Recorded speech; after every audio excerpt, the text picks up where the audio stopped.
be a great help. Mm-hmm. Okay.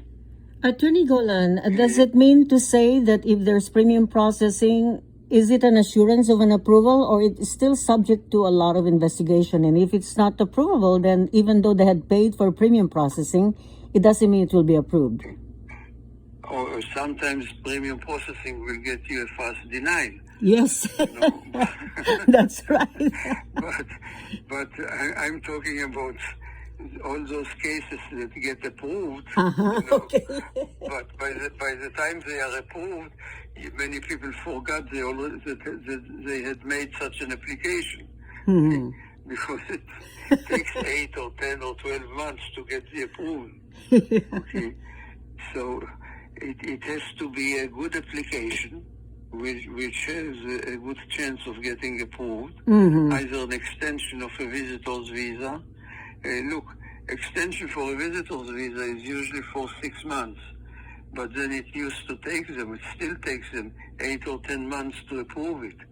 So by the time you get the approval of the extension of the visitor's visa, the extension is already expired. Yes. Okay.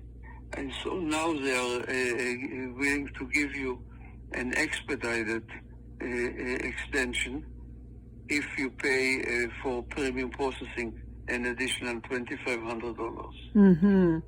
Now, Attorney Golan, with regards to the visitor visa, so that means that tourists will have to apply right after the expiration, or maybe a month before it expires? You are always required to apply while you are still in status. You cannot apply after you expired. Okay?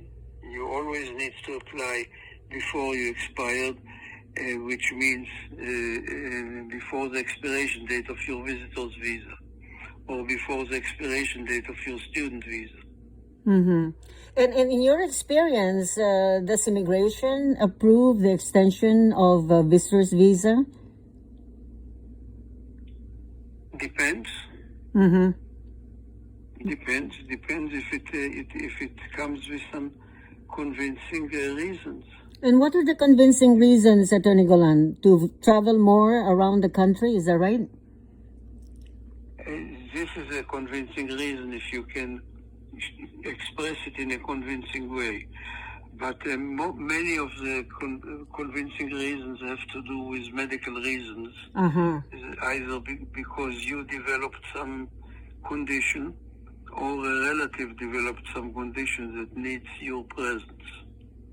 And usually, how long does it extend for, Attorney Golan? The usual request for an extension of a visitor's visa is 6 months. Oh. Because this is what the original time they give you when you arrive at the airport. Right.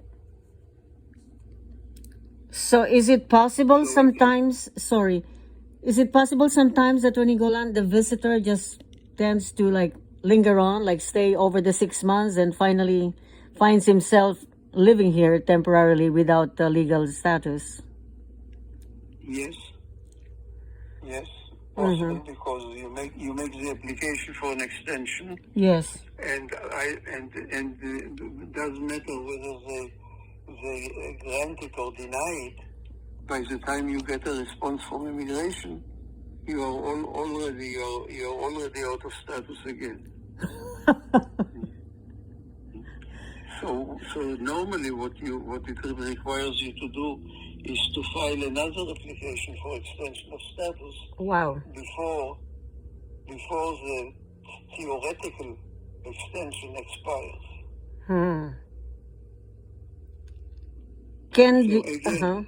Now they give you this option of doing premium processing for an extra heavy fee. I see. Can you pay the premium processing fee by installment?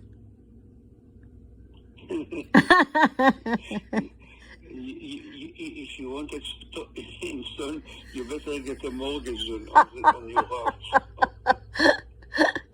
Well, that's a lot of money. Was it also $2,500 before, Attorney Golan, or has it increased? I don't remember. It was a very long time ago, but as far as I know, it was $2,500. Mm-hmm. And you think it's a good way of at least more or less improving the approval process of many applications, Attorney Golan, instead of just waiting, correct? Look, it depends on the circumstances.